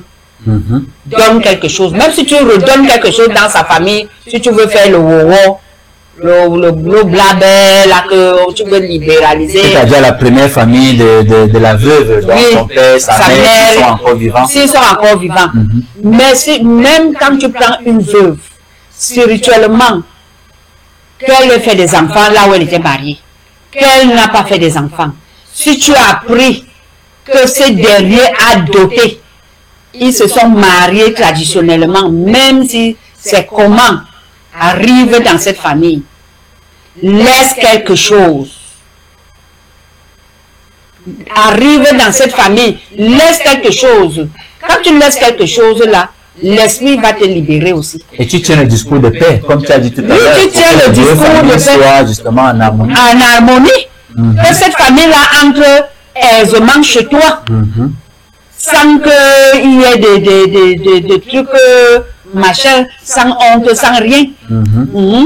Ça veut dire qu'après ça, quand même, l'ancienne famille continue d'entretenir certains rapports avec la femme de leur défunt frère. Oui, avec la femme de leur défunt frère.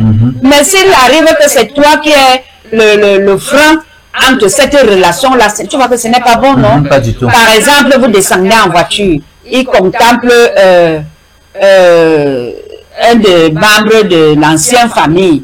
Elle ne peut pas lui saluer parce que tu es avec lui. Ce n'est pas bien. Ce n'est pas bien. Donc c'est mieux que spirituellement, même si elle refuse, tu fais un tour. Tu fais la paix. Tu donnes quelque chose de symbolique. Oui, quelque chose de symbolique. Il y a les chefs de famille, non? Il y a aussi des parents qui vivent encore. Tu fais un petit symbole. Pour que vous vous saluez sans vous passer comme deux voitures. D'accord. Alors frère, une fois qu'elle est partie en mariage dans une autre famille, une fois là-bas, elle a fait des enfants. Maintenant, quel peut être le statut des nouveaux enfants, notamment dans l'héritage, par exemple, de son défunt mari? Est-ce que les nouveaux enfants qu'elle a fait peuvent succéder à son défunt mari, même s'ils ne sont pas de lui? Oui, je vais revenir à la question précédente. D'accord. Vous savez, tout dans l'Afrique traditionnelle se passait dans l'entente. Comme a dit Mathias. Oui, pour que le cœur soit contenté. Parce que même dans le cas des gens qui discutent l'enfant, une femme, ce qu'on appelle Mangon ambassade, c'est-à-dire une fille a accouché un enfant sans qu'elle soit dotée. L'enfant appartient normalement à la femme ou à la famille de la femme. Ce sont les oncles maternels ou le grand-père maternel qui est le père. Mais on refuse pas, on reconnaît qu'il y a quand même un géniteur et qui peut venir plus tard. Et quand il vient, il donne la nourriture, le vin. On dit ambassade, Ansa, Bongo, il paye l'entretien. Les gens ils ont gardé ton enfant, ils l'ont entretenu, tu vois.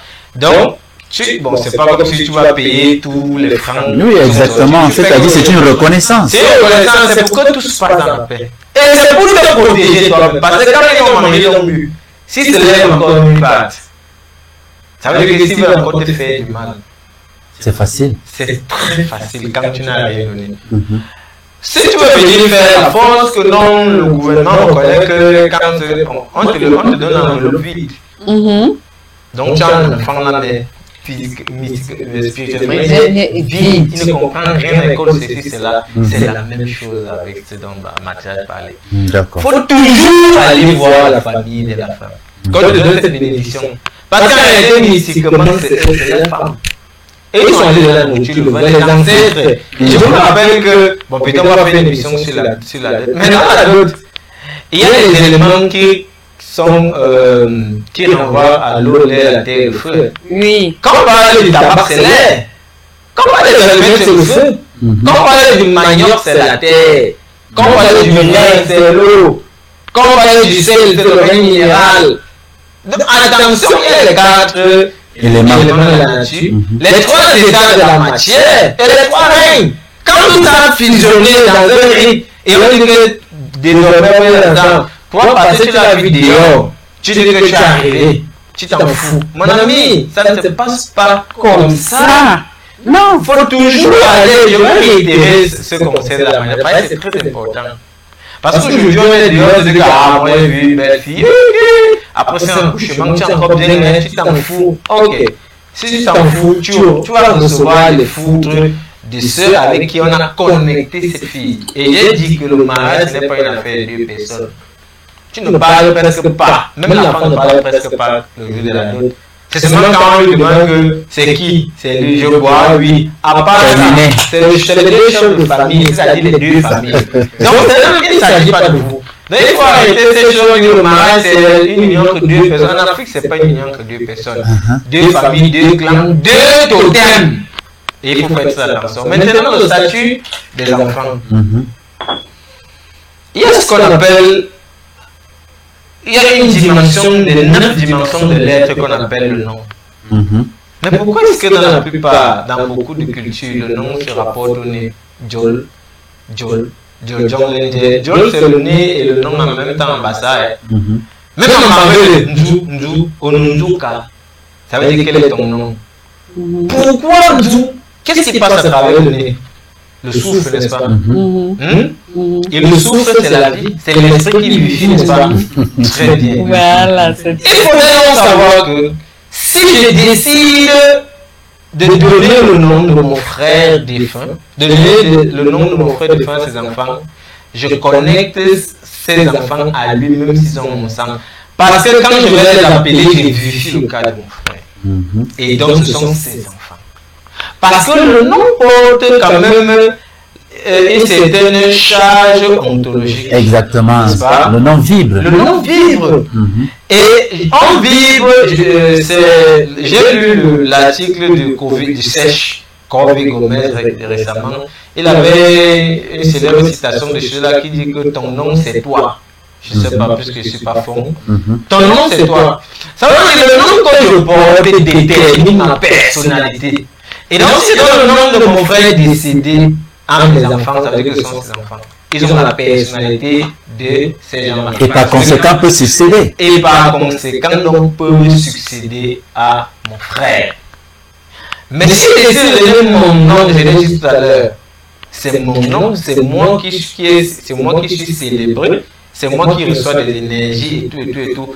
En passant, dit que mon sec boum, ça veut dire que j'ai marqué une séparation nette entre les premiers enfants, dont mon frère est le géniteur, et les deuxièmes enfants, dont je suis le géniteur. Et donc, c'est chez moi qu'ils vont hériter. Mais si je donne le nom de mon frère, c'est là-bas qu'ils vont hériter. Et encore, tout cela a pour dénominateur commun l'entente. Et au cas où il s'est marié ailleurs, que ce n'est pas son frère forcément. Au cas où il s'est marié ailleurs et qu'il n'est pas son frère forcément, l'entente doit entrer. Les initiales jouent leur rôle. Le chef de famille à qui on a donné cette femme doit rencontrer l'autre chef de famille. Un peu comme quand, au départ, on a vu une femme qui n'est pas de notre clan. Exactement. On va trouver un oncle, avec un grand-père. C'est comme ça, on entend ces demandes. Parce que ici, ce sont les enfants qu'il faut protéger. Parce que les éléphants, c'est les élèves qui souffrent. Si là-bas, l'homme du cas dit non, laissez-moi ces affaires-là, et la famille dit que non, on va voir cela, c'est notre fille, poum, poum, poum, poum. L'homme est Dieu, la femme est Dieu, les enfants ne sont pas Dieu. Ce sont les enfants qui vont partir. Et c'est pourquoi il y a un proverbe qui dit que quand tu as un animal qui a la langue, il faut toujours protéger. Protéger, justement. Donc, en fait, c'est pour le bien des enfants. Parce que les enfants sont le miroir. D'abord, on dit à ça, les man, l'enfant c'est man. Les enfants sont le miroir, sont la continuité, le prolongement de nous. Comment on dit en bassa? Ça veut dire que on a pour perpétuer la lignée. Ça veut dire que si on attaque votre enfant, on t'a attaqué. Et à travers toi, tous les ancêtres. Parce que c'est à travers eux qui vivent que les ancêtres vivent. Donc, tout ce dont on est en train de parler ici, l'objectif c'est de protéger d'abord la femme, mais les enfants. Parce que ce sont eux qui peuvent subir en cas de mécontentement où les énergies des clans vont s'affronter. D'accord. Nous sommes pratiquement arrivés à la fin de cette émission. Alors, Mathias, il y a souvent les supports qu'abordent les veuves après l'enterrement de leur mari pour un certain nombre de temps précis, notamment les tenues de couleur. Il y a celles qui portent des tenues blanches, il y a celles qui portent des tenues noires et d'autres des tenues bleues. Quelle est la signification véritable de la couleur, n'est-ce pas, de cette tenue? Ça renvoie à quoi? Pourquoi le bleu, pourquoi le noir, pourquoi le blanc, en fonction peut-être des familles ou alors des cultures? C'est bien posé comme question. Alors, les supports du veuvage. Parce que même ici sur la table, nous avons des supports là, oui, que tu ne nous as pas encore expliqué. Voilà. J'en viens même à ça à la fois. Les supports du veuvage commencent dès le premier jour. Comme on a parlé tout à l'heure, enlever les soutiens, les caleçons et tout. C'est là que tu te mets, moi je suis à l'Afrique ancienne. C'est là où tu te mets un pain, soit avec les feuilles de bananier mortes, soit avec le baume, l'écorce d'arbre. Le baume? Oui, l'écorce d'arbre. Si tu n'as pas l'écorce d'arbre, que ta famille t'a donné les pains d'écorce d'arbre, tu te mets les feuilles de bananier. Tu es là à côté du feu. On te oint avec la cendre du feu. On te oint avec ça en attendant l'enterrement. Et pendant ce temps, tu ne dois pas toucher au fer, aux choses communes à la maison, dont les cuillères et autres. Non, tu manges dans une boîte comme ça. La boîte de noix de coco, avec la cuillère en bois. C'est ici que tu manges. Réservé uniquement à toi, il n'y a que toi qui manges là-dedans. Il n'y a que toi qui manges pendant cette période-là. Jusqu'à l'enterrement, oui. Tu peux boire ton eau. Ici, s'il y a même un liquide à chauffer, on met à côté du feu. On met le liquide ici, soit une tisane quelconque, qu'on peut te soigner avec. Ici, on met ça à côté du feu, tu bois là, même si c'est de l'eau, tu bois dans ça. Tu ne touches à aucun fer. Parce qu'on se dit que là-dedans, tu risques d'être en connexion avec des ondes négatives. Donc, comme ton mari part à la terre, tu es en connexion avec la nature de la terre. Et ton secret, c'est dans la boîte. Ça se passe encore comme ça aujourd'hui? Non, je ne sais même pas si elles connaissent ça. J'ai vu, je ne sais même pas si on connaît ça. Parce que c'est ça qui nous fait aujourd'hui que tu es veuve, du coup là, elle n'avait pas les maladies telles que les nerfs. Après le veuvage, elle a les nerfs, on accuse par-ci, on accuse par-là. Par contre, pendant que tu étais dans cet engouement, que tu étais dans cette souffrance, tu as été en contact avec le fer. Et ce fer t'a affecté avec les mauvaises ondes. D'accord. C'est à quoi c'est donc ces éléments-ci? Oui, ces éléments-là. C'est là que tu dois manger. Ça veut dire en principe que toute femme doit l'avoir. Mais elle ne doit pas avoir ça à la maison juste pour attendre la mort de son mari. Tu veux ça offusque un peu. Mais tu dois savoir que quand tu perds ton mari, ne touche pas le fer. D'accord. C'est très important à savoir. Puisque le fer est magnétisé. Donc, ça a un magnétisme. C'est-à-dire ça conduit. Ça conduit. C'est un peu comme le courant électrique. C'est un peu comme le courant électrique, le verre, les cristaux en verre là. Tu ne dois pas toucher. Voilà ce que tu dois toucher. Voici.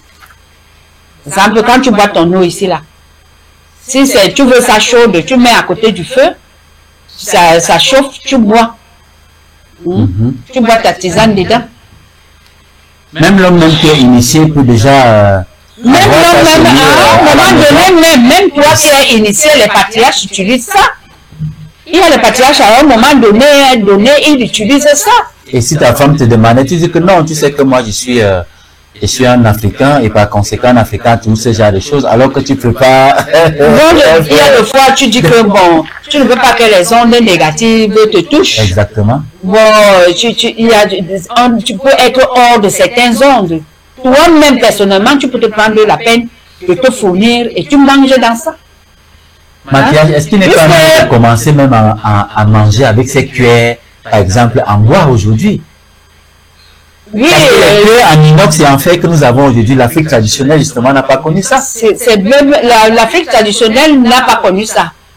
Mais quand tu manges avec ça, tu es déjà protégé, déjà dans le sens où quelqu'un ne peut pas faire une incarnation, par exemple, à n'importe quel pays lointain. Bon, je peux faire une incarnation que je dis que bon, quand tu manges, incantation, pardon, et quand tu manges avec la cuillère là, je fais l'incantation, ça t'accra. Mais si tu as la cuillère en bois, je fais mon incantation avec l'autre cuillère là-bas, mais ça ne passe à côté. C'est comme si tu n'avais jamais mangé dans ce monde. Oui, puisque ce n'est pas un conducteur, donc ce n'est pas un conducteur, ça ne peut pas donner. Par contre, ici là, c'est la nature. C'est la nature. C'est la terre. C'est la terre. C'est la terre. Et tout. Alors frère, bientôt nous sortons. Pourquoi les tenues de couleur, tantôt le blanc, tantôt le bleu, tantôt le noir, en fonction? Quel symbolisme?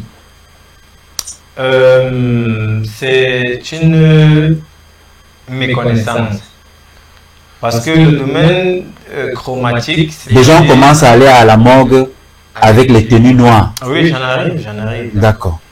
C'est, vous savez, c'est une méconnaissance des lois de la nature. Le noir, c'est le symbole de la vie. Quand la graine germe dans le sol, il y a la lumière. Non. Quand l'enfant est au vent, est-ce qu'il y a la lumière? Totalement. Est-ce que vous savez qu'au milieu du soleil, il y a le soleil noir qu'on appelle Vulcan qui émet de la lumière? Est-ce que vous savez que c'est à travers le point noir de lait qu'on voit? Est-ce que vous savez que quand la femme est enceinte, le trait noir, c'est que le corps aspire toute le mélanine qu'il y a pour que le bébé soit protégé par le noir? Est-ce que vous savez que quand vous allez avoir un sommeil doux et profond, vous éteignez toutes les lumières? Est-ce que vous savez il faut reprendre ça pour les femmes qui sont enceintes et les femmes qui bientôt vont tomber enceintes. Tu dis que la mélanine va où? Oui, lorsque la femme est enceinte et que le trait noir sort ici, c'est parce que l'enfant a besoin de la mélanine.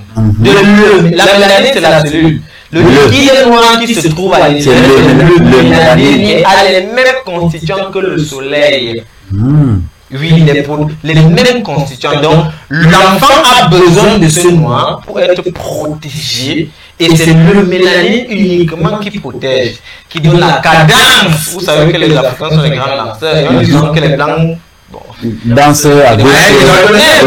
Donc, cette mélanine-là, ce noir-là, c'est le symbole de l'élévation. C'est d'ailleurs pourquoi beaucoup de langues comptent les nuits plutôt que de compter les journées.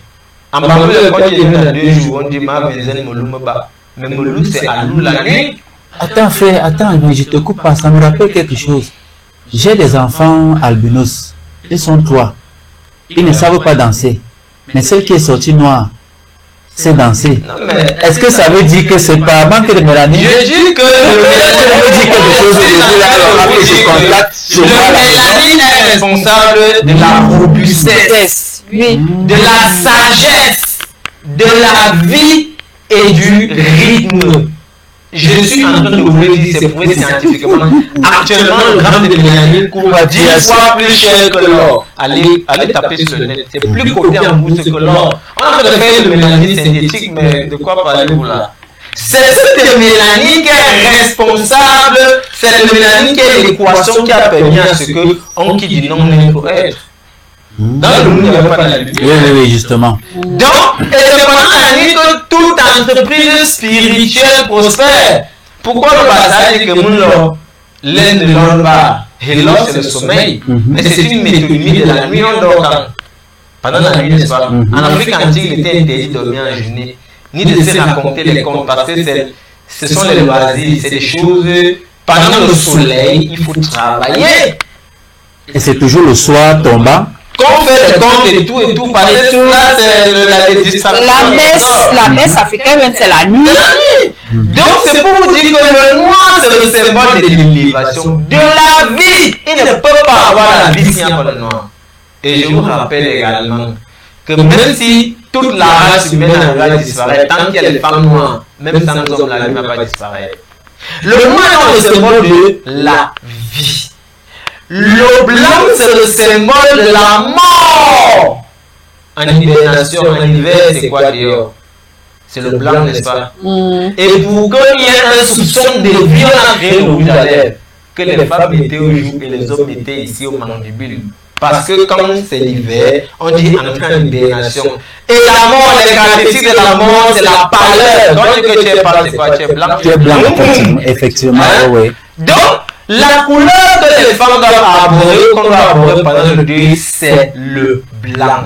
Le blanc, c'est la couleur de la mort, de la diminution. Ça veut dire que c'est avec le blanc qu'on doit avoir la mort. Quand on a la mort, on a enterré le mort, et le blanc qu'on a arboré pendant les rites funéraires. Parce que le blanc, c'est la mort, c'est le froid, c'est la pâleur.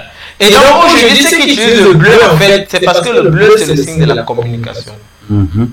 Quand vous voyez Facebook, et voilà, même on a interviewé, le bleu, c'est le symbole de la communication. Il y a Twitter, il y a beaucoup d'enregistrements des réseaux. C'est pourquoi il porte le bleu. Mais quand à l'opposition noir-blanc, sachez que le noir, c'est le symbole de la vie. Même pour aller à l'espace, pour se protéger des rayons du soleil, on peint certains vaisseaux en noir. Eh bien, il faut le savoir. Et lorsqu'on manipule les couleurs, il finit par là, le noir. Oui, puisque quand on porte le noir, quand il fait chaud, on dit souvent que le noir absorbe la chaleur, c'est-à-dire la lumière, alors que le blanc, justement, repousse. Il repousse. Et je voudrais vous dire que lorsqu'on manipule les couleurs, le noir c'est la totalité. Vous donnez toutes les couleurs là, ce sera sombre, ce sera noir. Même dans le spectre de couleurs, allez dans le spectre de vous qui avez des ordinateurs, si vous partez dans le spectre des couleurs, lorsque vous diminuez une couleur, elle devient blanche. Ça veut dire que c'est le symbole de la chute, le blanc. Et lorsque vous augmentez une couleur, ça sombre, elle devient noire. Donc le noir c'est le symbole de l'élévation. Est-ce que vous avez interprété pourquoi il y a le blanc, le noir et le rouge chez les initiés? La plume du perroquet, c'est blanc-rouge. Calotte, c'est noir. C'est un très grand enseignement. Donc, en fait, la Bible qu'on a portée pour le levage et pour aller au dé, c'est le blanc, c'est pas le noir c'est la Bible. Mais comme le blanc est sur cela, il vous amène à être contre votre propre être. Et contre votre peau, disant que c'est une peau inflammable. Effectivement, pour que vous régniez, mais s'il n'y avait pas le mélanine ou le noir, le monde n'existe. Donc c'est une absurdité que de dire il a un cœur noir, il a un noir cœur. C'est une absurdité. Le noir n'a rien à voir avec ce qui est mauvais, le noir c'est le mystère. Mais comme les gens ne comprennent pas le mystère, c'est pourquoi ils ont peur de ça. À partir d'aujourd'hui, chers téléspectateurs, chers abonnés, ne partez plus à la mode avec les habits noirs. Ne partez plus en noir. Allez plutôt en blanc. Parce que le blanc, c'est le symbole de la mort. C'est ça qui est la vérité. Et tout le monde sait que l'hiver, c'est la mort. C'est pourquoi on parle de mars, c'est le printemps, c'est-à-dire le premier temps. C'est-à-dire la mort et la résurrection. Le printemps, c'est la résurrection du printemps, c'est le premier temps. Puisque quand quelqu'un est déjà en train de mourir, il devient pâle, blanchâtre, il blanchit. Alors quand quelqu'un, un nègre plein de vie, il est noir comme ça. Vous me permettez en seconde. En réalité, c'est parce qu'on a manipulé le calendrier. L'hiver tombe quand? L'hiver tombe en décembre. En réalité, décembre, c'est le début de la mort. Parce que lorsque vous regardez normalement en linguistique, quand on dit déca, c'est 10. Décembre, c'est 10. Novembre, c'est 9, exactement. Et vous voyez que octobre, c'est 8. Quand on dit qu'on est octogénaire, et remarquez bien que normalement l'hiver commence quand? Le vœu commence en décembre, pendant la mort, et puis janvier et février. Et lorsque vous tapez sur le février, c'est le dieu étrusque de la mort. Donc normalement, décembre, janvier, février sont les 3 mois de la mort. Et la linguistique, la terre, c'est parce que février, c'est le dieu de la mort chez les Étrusques, donc chez les Latins. Et vous voyez que voilà les 3 mois pendant lesquels le dehors est blanc, donc le dehors meurt, en attendant que mars, le printemps vienne avec les pluies. Ça fait déjà 2 thématiques que tu m'inspires dans cette émission. On aura l'occasion justement de décortiquer premièrement la vivification du cas et troisièmement et deuxièmement la falsification du calendrier négro-africain qui est devenu le calendrier gréco-romain. Alors Mathias, un mot par rapport à ce qu'il vient de dire tout à l'heure, par rapport aux tenues des femmes, des couleurs. À chaque fois qu'il y a une levée de corps, nous habillons toujours en noir, nous vêtus en noir, c'est-à-dire notre propre eau, notre propre peau, notre propre être, on les symbolise comme quelque chose de funeste. Oh, vraiment. Les couleurs du veuvage, telles qu'il a expliqué là, c'est ça. Le noir ne veut pas dire que la mort. Le noir ne symbolise pas la mort. C'est pour cela que ceux qui sont venus étouffer notre culture, à un moment donné, ils n'ont pas su finir. Parce qu'ils ont habillé le corps en blanc. Ouais. Ils ont habillé, avant, à l'époque, quand moi j'étais enfant, quand quelqu'un meurt, on dit allez acheter les draps blancs pour l'envelopper dedans. Les Arabes en font autant aussi avec les draps blancs. Donc le blanc, c'est la mort. Maintenant, quand j'ai rarement vu un mort emballé avec un drap noir. Avec un drap noir. Et par contre, les patriarches, eux, ils ont toujours recommandé le noir. Parce que quand un patriarche porte son pagne, il porte le blanc en haut, le noir en bas. Maintenant, quand il meurt, on ne lui met pas le blanc. On enlève le blanc, on soulève le noir. Pour qu'il renaisse de l'autre côté. C'est-à-dire, il va dans une nouvelle vie. Il va dans une nouvelle vie. Et on lui met sa canne noire. Ça, je ne savais pas. Donc, tu vois un peu, c'est comme ça, pour qu'il revienne vite à la nouvelle vie. Par contre, l'autre côté, on va te dire que on habille le corps en blanc. Quelqu'un est déjà mort, tu lui mets encore le blanc. C'est pour lui rejeter dans un sombre qui ne pourra jamais. Le blanc qui est déjà la mort. Oui. Tu l'habilles en blanc. En blanc. C'est comme si tu l'envoyais encore dans la mort de l'autre côté. Oui, c'est pour cela qu'aujourd'hui, ta personne meurt, tu ne le revois pas. Tu vois, non? Tu as beau demander, depuis qu'il est parti, il n'est jamais venu. Jamais. Oui, justement, il y a des gens qui disent que depuis que leurs parents sont décédés, même jamais fait. Non, parce que quand il y a cette parure, cette tableau, quand il se tient de l'autre côté, c'est sombre, c'est comme les nuages. C'est comme les nuages. Il ne peut pas t'apparaître. Par contre, si le tableau est sombre, voilà. et tu vois son dessin. Effectivement. D'accord. Ça, c'est très important, hein, c'est fondamental. On apprend tous les jours, hein, frère. D'accord, nous allons terminer l'émission avec une dernière question. De plus en plus aujourd'hui, nous voyons des prêtres faire des rites de veuvage, faire subir des rites de veuvage à nos mères, à nos femmes. Quelle peut être la portée spirituelle qu'un prêtre aujourd'hui fait subir à une femme africaine le rite de veuvage? Le rite de veuvage, je l'ai dit, à 3 dimensions. Dans la dimension sociale, on va voir les habits qui ont changé. Mais ça s'arrête là. Le veuvage, c'est une chirurgie. Parce qu'on a lié à l'eau, c'est à l'habiller, il coule les habits. Or, quand on dit l'ambassade, c'est Congo. Quand tu commences, c'est quoi? Tu unis, tu fermes même. Donc, on a lié 2 personnes. il faudrait une chirurgie pour les séparer, pour que l'un ne doive plus rien à l'autre. Parce que c'est souvent ça se fait le veuvage. Le monde, c'est que tu lui appartiens encore. Et donc, tu n'as pas le droit de t'envoler, de te marier.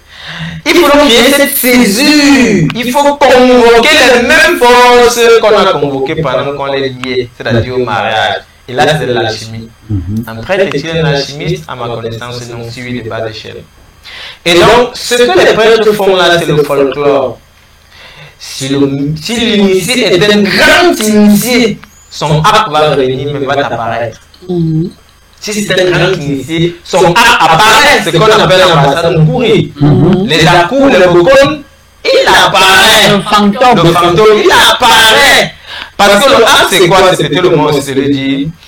C'est l'esprit lumineux qui subsiste à la mort. Parce que le cas lui rentre. Mais le art aussi, il a sa sphère lumineuse. Et c'est de là qui pour par exemple se transformer.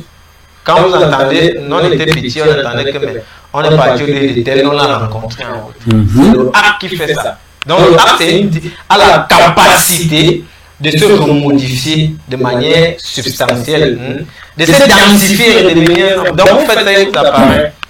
Donc ce que les prêtres font, c'est ce qu'on appelle le folklore. Vous savez que j'entendais le Congo. Mais ils n'ont pas qualité. Non, ils n'ont pas qualité. Le Congo disait qu'en Afrique, il y a le sacré du profane et le sacré du sacré. Donc, le premier fait, c'est ce qu'on appelle le sacré du profane, c'est que les potes pourraient faire. Et donc, si une famille est vraiment fâchée et qu'elle décide d'activer le cas du mort, la femme peut être frappée. Le prêtre même peut être frappé.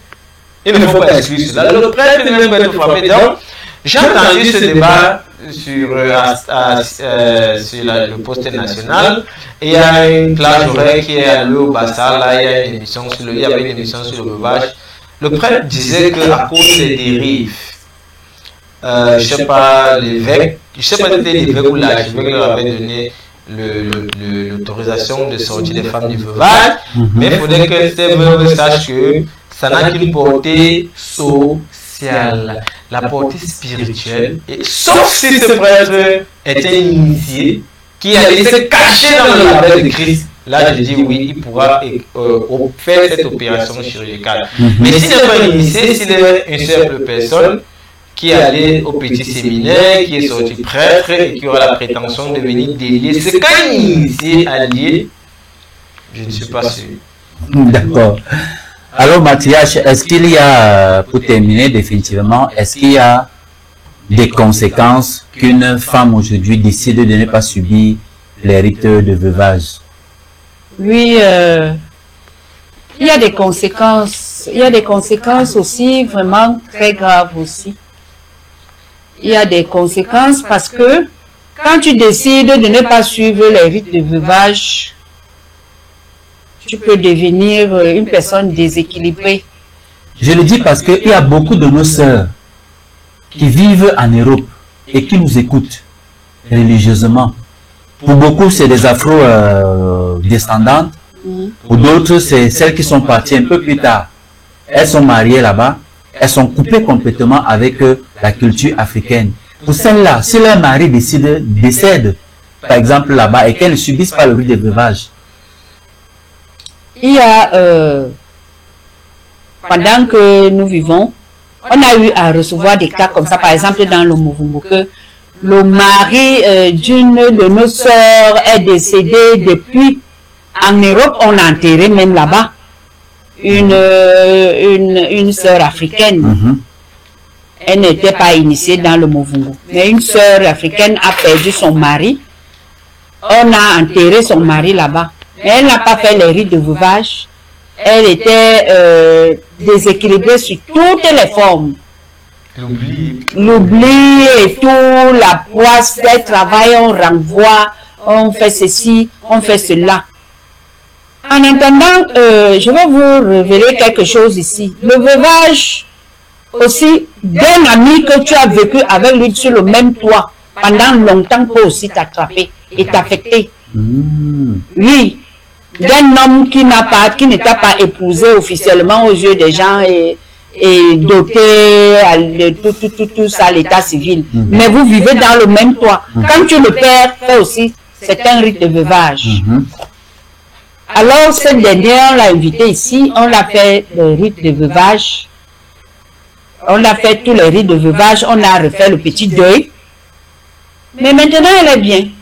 Bien que son mari ait été enterré de l'autre côté. De l'autre côté. Maintenant, elle est... L'esprit n'a pas de limite. Justement. Oui, elle est bien avec ses enfants, mais avant, elle était presque mourante, tous les jours malade, c'est tous les jours quand on guérit l'autre maladie, l'autre prend, elle est hospitalisée.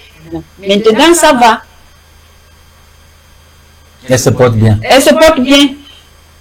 Le rite de veuvage, ça ne laisse personne.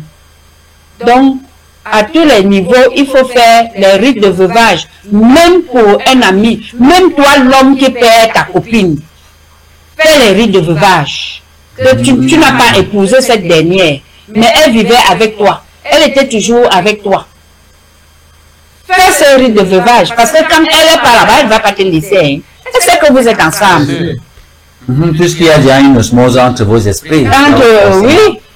Et elle ne va pas te laisser, elle sait que vous êtes ensemble. Fais aussi un certain rite de veuvage, même si ce n'est pas officiel ou librement, mais fais ce rite-là. Comme ça se fait souvent. Comme ce rite-là. Il y a aussi, on a reçu aussi un cas comme ça, quelqu'un qui est marié déjà, avec les enfants, mais il vit avec une autre femme.